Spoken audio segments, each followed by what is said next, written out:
Olá, o meu nome é Paulo Azevedo e eu não tenho nada de especial para te oferecer. Não sou nenhum empresário de sucesso e infelizmente também não inventei a cura para nenhuma doença rara e não estou aqui para te dar conselhos ou dizeres aquilo que tu tens que fazer ou não na vida, porque não sou exemplo para ninguém. Por isso, se quiseres aproveitar para fugir agora, aproveita no início. Venho apenas contar-vos uma história. Uma história real. Uma história que podia ser a tua história. A história que dá nome ao meu livro. Não há impossíveis. Eu digo todos os dias que é uma história de heróis. Heróis reais que tu tens em tua casa também. E não aqueles de ficção científica. Uma história de sonhos, de muitos sonhos. E de obstáculos. Porque nós muitas vezes na nossa vida trilhamos um caminho e escolhemos um caminho que pensamos que é o único caminho que temos para atingir o nosso foco, o nosso objetivo, aquilo que queremos na vida.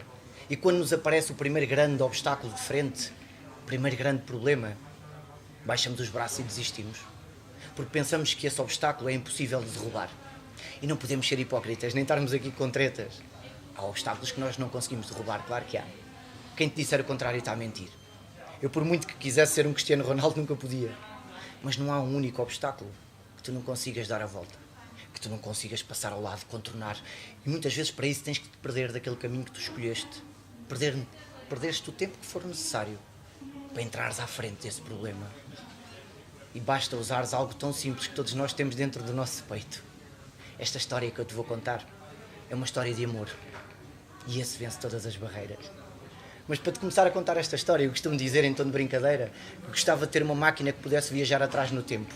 Acho que ainda não houve nenhum cientista louco que inventasse uma máquina que eu pudesse entrar e levar-me ao passado. Eu gostava muito de voltar ao antes de tudo, ao antes de mim, e contar-vos a história de um casal jovem, os meus futuros avós.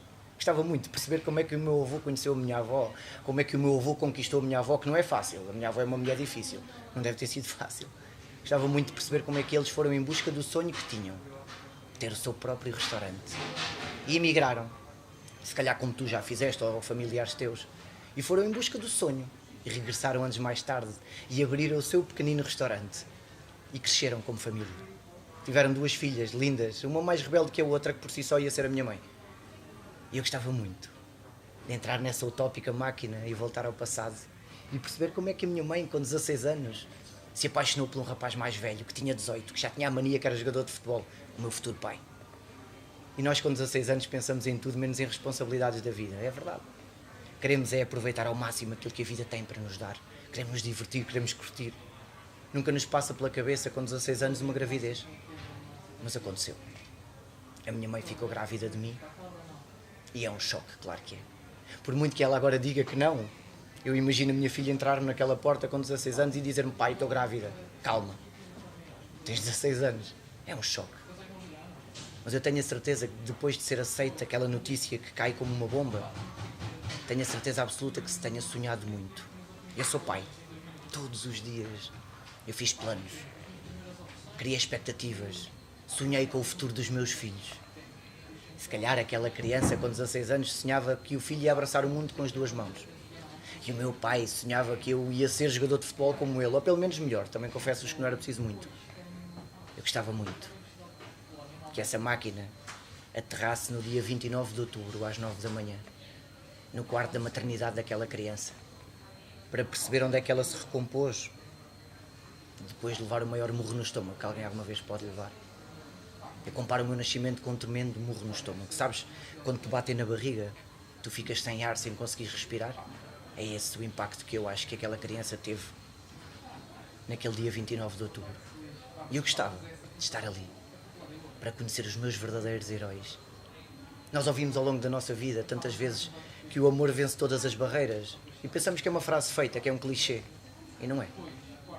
Os médicos traziam-me embrulhado num cobertor e a minha mãe voltava a adormecer da anestesia. E quando ela realmente acordou, os médicos disseram-lhe: Clara, o teu bebê é diferente. O teu bebê não é igual aos outros. A minha mãe abriu o cobertor, olhou para mim, recém-nascido, e disse a única frase que eu uso todos os dias à frente do meu espelho quando eu acordo de manhã: podia ser pior. Podia ser pior. Tu sonhas durante 9 meses que o teu filho vai abraçar o mundo com as duas mãos, destroem-te os sonhos em segundos e tu tens a coragem de dizer que podia ser pior. A minha mãe naquele dia, naquele caminho que ela tinha escolhido, deparou-se com um obstáculo impossível de derrubar, que era eu abraçar o mundo com as duas mãos. Mas foi apenas com amor que ela contornou aquele obstáculo e deu a volta. Porque eu era pequenino, não podia pedir luta por mim, mãe, que eu faço valer a pena. Tinha que ser a minha primeira heroína a acreditar em mim, independentemente de tudo. Os meus avós demoraram 5 dias a ir-me ver ao quarto da maternidade e o meu pai não subia as escadas.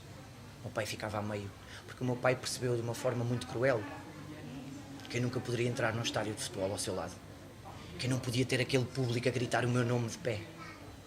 O meu pai percebeu isso porque eu naquele dia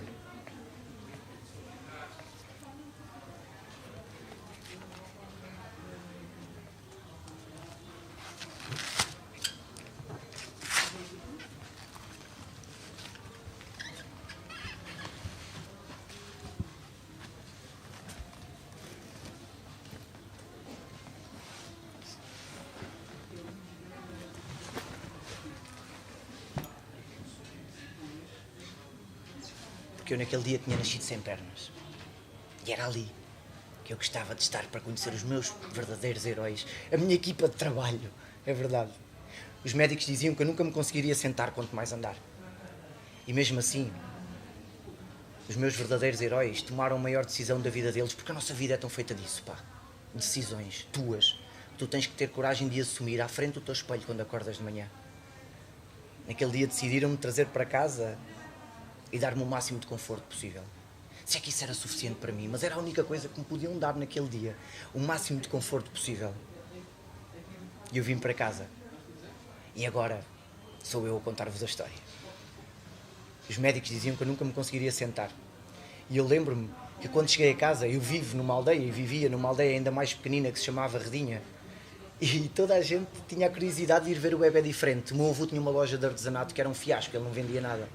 E toda a gente tinha aquela curiosidade de ir ver aquele bebé que tinha nascido diferente. E então comprava uma peça de louça ao meu avô, uma peça de barro ao meu avô, e no final perguntavam: podemos ver o seu neto? Eu vendi mais peças de barro que o meu avô em 2 anos, em 15 dias. Isto é marketing puro, sem falar, é obra. Fui o maior empreendedor de sucesso da minha família, mesmo sem conseguir falar. E essas pessoas curiosas que compravam uma peça de barro ao meu avô, hoje estão na prateleira dos meus heróis. Eu tenho uma prateleira onde coloco os meus heróis todos os dias. Cada vez que me pegavam no colo, faziam-me sentir que ser diferente não era ser inferior. E vocês não imaginam qual é que foi a maior arma de integração que essas pessoas me deram anos mais tarde. Eu conto-vos mais à frente. Quero-vos falar no meu avô, o homem da minha vida. O meu avô moldava-me para eu enfrentar o mundo. Fazia de mim uma cobaia. O meu avô mostrou-me que este dedo que nasceu no meu braço não nasceu por acaso. Poderia servir para eu segurar a caneta. E serve até hoje. O meu avô inventou algo que eu vou carregar a minha vida toda. Não foi nenhum médico, nem nenhum cientista louco.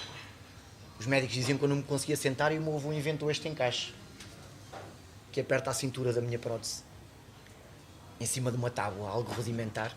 E o meu avô conta-me que todos os dias me sentava nessa tábua e eu caía para a frente.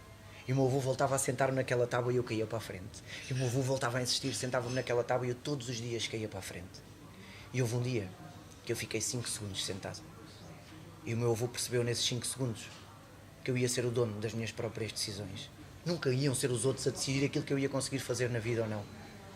E eu hoje comparo aquela queda daquela tábua, aquelas dezenas de quedas, com os nãos da vida. Com as vezes que tu falhas. Podem-te dizer 10 vezes que não, 20 vezes, tu podes falhar 10, 20, 30 vezes. Mas vai chegar o dia que te vão dizer que sim. Vai chegar o dia que tu vais vencer. Mas depende de ti. Desistires ou continuares a lutar. Porque a verdade é que nós não escolhemos quando é que a vida nos prega uma rasteira. Não é uma decisão nossa. Nós não pedimos à vida para ela nos mandar ao chão. Mas é uma decisão tua se tu ficas deitado nesse chão. E naquele dia eu decidi levantar-me por breves segundos. E o meu avô pegou em mim, e a minha mãe e a minha família toda, e levou-me a um médico que realmente acreditou, o Dr. Gustavo, a quem eu dei o nome ao meu filho anos mais tarde. O Dr. Gustavo tirou-me fotografias, levou as minhas fotografias aos Estados Unidos, aqui na Europa, à Alemanha. Em todo lado lhe diziam: é um grau de próteses muito grande, vai ser praticamente impossível. E mesmo assim o Dr. Gustavo pôs-me as minhas primeiras próteses. Não eram estas, claro, eram umas mais pequeninas. E eu lembro-me, quando fiquei em pé, em cima das minhas próteses a primeira vez, tive um pânico tremendo, um medo terrível. E eu estava apoiado naquelas barras paralelas que nós fazemos fisioterapia, que vocês fazem fisioterapia quando partem ou torcem um pé. Eu não sofro desse mal. Eu estava apoiado naquelas barras, estava a minha mãe, todos os outros fisioterapeutas, o Dr. Gustavo, e o Dr. Gustavo chegou ao pé de mim e disse-me: anda. E eu tentei dar um primeiro passo e o meu braço esquerdo escorregou daquelas barras e eu caí. Tinha 4 anos. E lembro-me de estar deitado no chão a chorar e a minha mãe a correr para me levantar e o Dr. Gustavo segurou a minha mãe e não a deixou. E tu com 4 anos não percebes porque é que acabas de cair e ninguém te vem levantar. E ninguém veio. E eu tive que limpar as minhas lágrimas, apoiar-me naquelas barras e ficar de pé sozinho. E percebi naquele dia que eu tinha acabado de falhar para vencer. Tinha acabado de ter a maior derrota da minha vida e a maior vitória, porque eu percebi que tinha forças para me levantar sozinho. Eu tenho a noção que se a minha mãe me fosse levantar naquele segundo, ia-me levantar o resto da vida toda. E foi nesse dia que eu assumi um compromisso, porque a nossa vida também é feita disso, de compromissos nossos, pessoais, objetivos. E naquele dia o maior compromisso da minha vida foi simples. Hoje dei um passo e caí. Amanhã vou dar 2 e vou cair. No outro dia, ao terceiro passo, eu escorrego de novo e caio. Mas vai chegar o dia que eu vou conseguir dar 10 passos sem cair. Mas agora o impossível depende de mim. E durante 2 anos nunca me larguei daquelas barras paralelas. Era como se falhasse todos os dias. Como se me dissessem que não constantemente. E a minha mãe, contra a minha vontade, montou aquelas barras na rua, no jardim de minha casa. E no verão, obrigava-me a treinar 2 horas por dia. E eu não queria, porque eu já tinha alcunha de gato, eu subia às árvores. Eu tenho dupla personalidade. Uma com as próteses e outra sem próteses. Esta é a pior. Já as tirei. E um dia de verão, a minha mãe montou as barras, como era habitual, e eu andava e parava no limite. Tinha medo de arriscar. E a minha mãe, naquela tarde de verão, sentou-se no degrau da porta e baixou a cabeça. E eu percebi que ela estava a desistir. E agora tinha que ser eu. Aquele murro no estômago valia por tudo. Eu tinha que arriscar. Lembro-me que andei até ao limite daquelas barras, larguei-me a tremer a medo e disse: mãe! E a minha mãe levantou a cabeça e eu estava a andar na direção dela, pela primeira vez, sem cair. Foi ali, realmente, que tudo começou. Que a minha família percebeu que o máximo de conforto possível não era suficiente para mim, eu queria mais. E eu entrei para a escola. E lembro-me que no meu segundo dia de aulas, a minha mãe foi expulsa. Em vez de ser eu expulso da escola, foi a minha mãe, porque a minha mãe mudou-se para a escola comigo.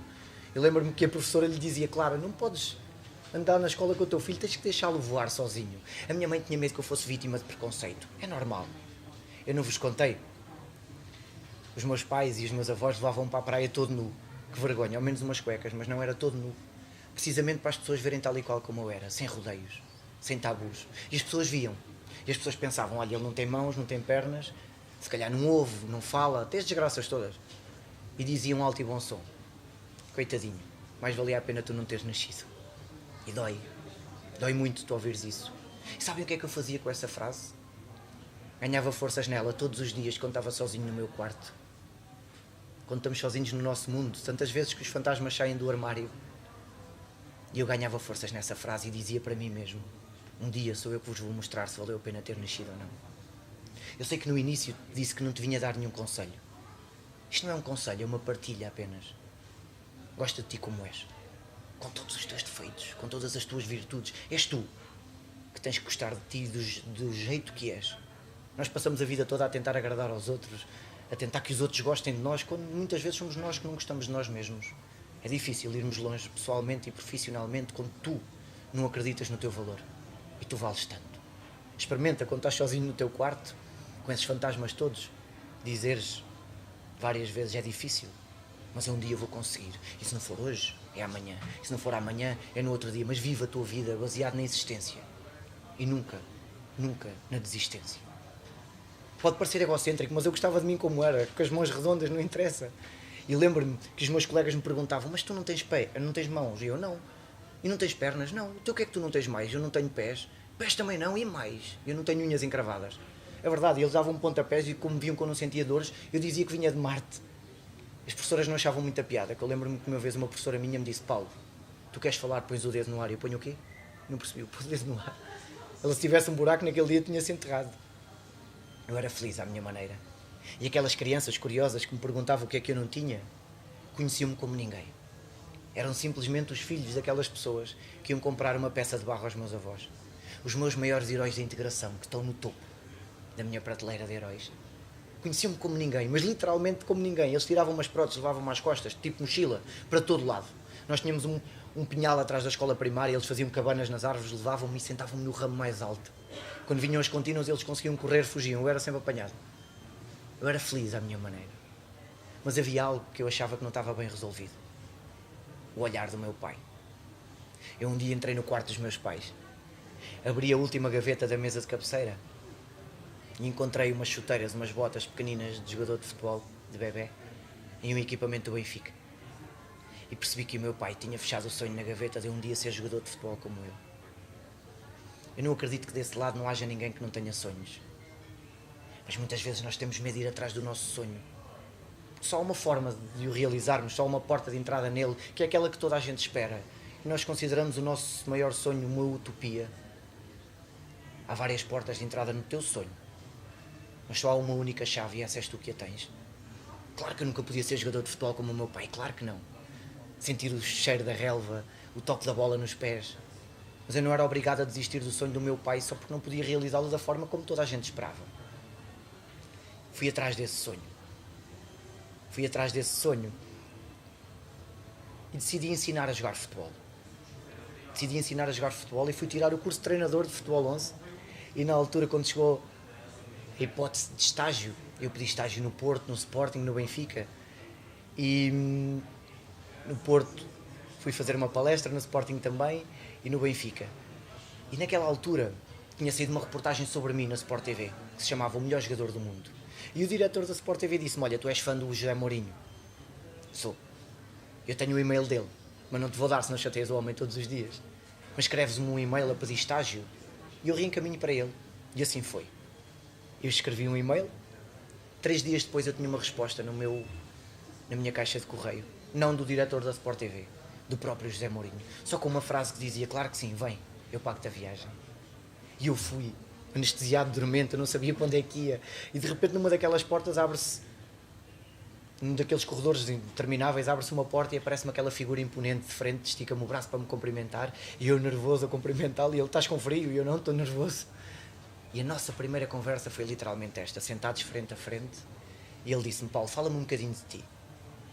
Olha, mister, eu nasci assim deficiente. E ele: cala-te, pá, deficientes são aqueles 24 que eu tenho dentro do balneário. Começámos a trocar ideias e eu na altura disse-lhe: sabe, eu ainda tenho muito receio de conduzir, eu gostava de vir para aqui no meu carro, mas é impossível. E ele parou de escrever, ele estava a escrever no computador, olhou para mim e disse-me: é o quê? E calou-se, continuou a escrever e eu ouvi uma impressora a imprimir. E ele disse-me: olha, Paulo, eu estava a fazer o check-in de ida do meu assessor.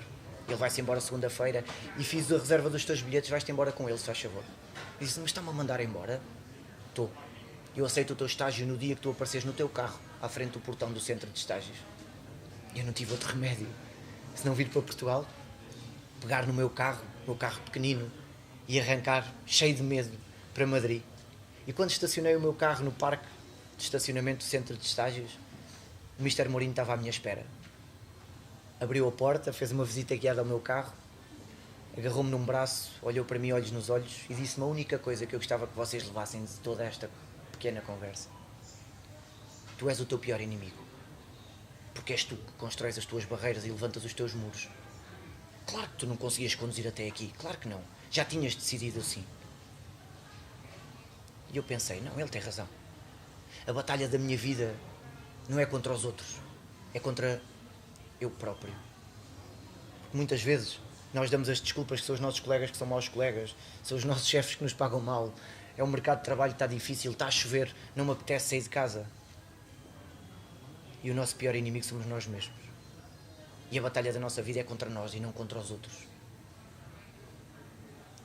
Naquele sonho que eu estava a viver em Madrid, houve um episódio que me marcou tremendamente.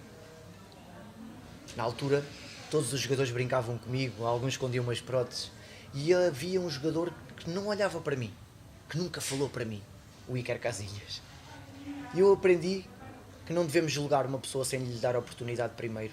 Aprendi isso na primeira pessoa, porque o que eu devia ter feito de correto era perguntar-lhe o porquê, o que é que se passava. Não, eu deduzi que ele era uma pessoa, que não prestava, que não brincava como os outros. E no meu último dia de estágio, eu chamei-o, ele era capitão de equipa, e disse-lhe: olha, eu escrevi uma carta para o plantel que eu gostava que tu pusesses na entrada dos balneários para vocês não se esquecerem de mim. E ele disse-me: olha, Paulo, espera aqui que eu venho já.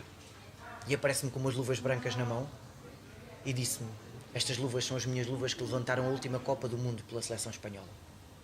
Eu, como capitão, fui o primeiro a levantar aquele troféu e eu quero que tu vendas as minhas luvas no eBay, num site semelhante, e compres umas próteses que te façam mais feliz, que não te provoquem tantas dores. E deu uma maior chapada de luva branca que eu alguma vez podia ter levado. Porque eu julguei-o desde o primeiro dia e ele fez a diferença toda naquele segundo. E eu perguntei-lhe: porquê? Porquê que não olhavas para mim? E ele disse-me: sabes porquê, Paulo? Porque tu nunca vais ter um estádio como eu a gritar o teu nome. Porque eu pensava que eu era o rei neste mundo e que quando ele acabasse ia ser a derradeira rasteira da minha vida. E afinal tu mostraste-me num pequeno sorriso que eu sou o rei atrás da porta da minha casa. E quando a vida me passar a derradeira rasteira, eu vou-me levantar no abraço da minha mulher, no beijo da minha mãe, no sorriso dos meus filhos. É lá que eu vou ser o rei todos os dias da minha vida. Eu vim para Portugal totalmente enriquecido naquelas palavras daquele homem que eu tinha julgado desde o primeiro segundo. E quando cheguei a Portugal, recebi a maior notícia da minha vida e a que me provocou mais medo, que ia ser pai do meu primeiro filho. E foi naquele momento, quando eu estava sentado no quarto da maternidade, naquele sofá que fica no canto, que me apeteceu ter aquela máquina de viajar no tempo que eu vos falei no início desta conversa. Agora era comigo. Apeteceu-me entrar naquela máquina, voltar ao passado, àquela menina com 16 anos e dizer-lhe: agora sou eu, mãe. E se eu levar um murro no estômago como tu levaste, como é que eu respiro de novo? Eu não tinha medo que o Gustavo nascesse sem dedos, isso são pormenores. Eu tinha muito medo de pegar o Gustavo no colo, de o deixar cair, de cair com ele, porque se tu me deres um empurrão nas minhas próteses eu caio. Eu tinha muito medo de não ser um pai à altura das expectativas do meu filho. Eu lembro-me que eu estava tipo barata tonta com o nascimento do Gustavo e a enfermeira levou o menino para limpar e eu fui atrás dela para tirar fotografias, claro. E aquela enfermeira que hoje está no topo da prateleira dos meus heróis percebeu naquele segundo que eu tinha que superar os meus medos. Embrulhou o Gustavo no colo e disse-me: toma, ele é seu. E pôs-me o Gustavo no colo. E eu garanto-te que qualquer um de vocês me podia dar o maior empurrão das vossas vidas, que eu naquele dia nunca o deixaria cair. Foi naquele dia que eu senti o que era ser o rei. O que era ter um amor de uma vida. Sabem o que é que me apeteceu fazer? Não sei se vocês viram o filme O Rei Leão, quando o macaco pegou no leão à beira do rochedo, para toda a gente ver. Eu apeteceu-me pegar no Gustavo, abrir a janela da maternidade, independentemente de ser no quinto andar, pô-lo cá fora e gritar bem alto para toda a gente ouvir: agora sim, tudo valeu a pena. Foi uma pequena parte da minha história que tu podes ler no meu livro Não Há Impossíveis, da Contraponto. Aqui tens um abrir de alma muito grande, um assumir de erros, uma ferramenta de superação onde tu podes ver com pequenos gestos, com muita crença, com força de vontade, tu consegues dar a volta aos teus obstáculos.